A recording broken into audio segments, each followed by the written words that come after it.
ধরে যাওয়া মাংস। এই যে তিনি বলছেন এ মাল আসছে উলুবেরিয়ার হাট থেকে, খাপড়ের হাড়মাসার গরু মরবার আগে জবাই করা, মরতই জবাই করে দিল জব করে, নিতান্ত শকুনের সঙ্গে আড়ি করে খাওয়া, কিনছে চুবড়ি ভরে, কালো কালো হাড়ে হয়তো পচন শুরু হয়ে গেছে, পচা মাংস। আচ্ছা, এই মাংস মাইক্রোস্কোপ দিয়ে দেখলে দেখা যাবে পোকা হয়ে গেছে, মাছিরা ডিম পেড়েছে, তবু সস্তা দরের এই মাংস গরিব চাষি শ্রমিক মুসলমান পরিবারের সবাই কেনে যদি খাবার বিধান থাকে।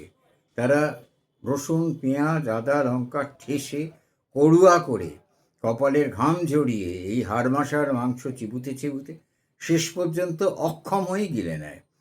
ছোট ছোট ছেলেরাও কোতকত করে গিলে খায়। কেউ কেউ পরিহাস করে বলে দেয়ালে পা দিয়ে ছিঁড়তে হয়। হিন্দুরা ঠাট্টা করে বলে বাবলার গাঁট, অর্থাৎ শক্তমাল। এইভাবে তারা গরুর মাংস খায় নিতান্ত ক্ষুধার জ্বালায়।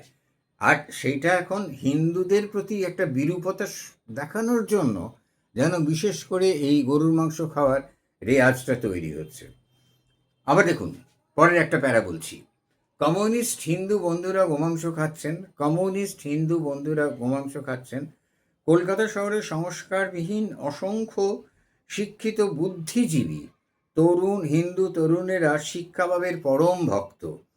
একজন যশস্বী তরুণ হিন্দু সাহিত্যিক আমাকে বলেছিলেন, গোমাংসের বিরুদ্ধে কিছু লিখবেন না মশাই, আমরা রোজ খাচ্ছি, ভাত ডালের চাইতে মাংস ভাত বরং সহজ পাচ্ছ। জানি না এই থিওরি তিনি কোথা থেকে পেলেন, সহজ পাচ্ছ।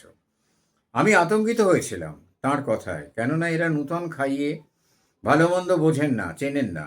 শহরের অধিকাংশ গোমাংস পচা, বরফে ঢোকানো থাকে, সেই সব ছাঁট মাল যায় হোটেলে। সাবধান না করে ওইসব প্রতিভাধরকে কি বিপদে ফেলব?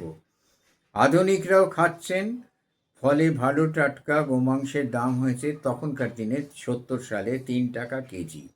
ডাক্তাররাও বিধান দিচ্ছেন, খাও না, অনেক প্রোটিন আছে। তাহলে এই যে গরুর মাংস, এইটা মুসলমান যে সমস্ত এই বজবজ এসব অঞ্চলে মুসলমানরা খেতেন, একান্ত তাদের উপায় ছিল না বলে। আর আজকে বাংলাদেশিরা এই গরুর মাংস খাওয়াটাকে সফিস্টিকেশনের অংশ ধরছে।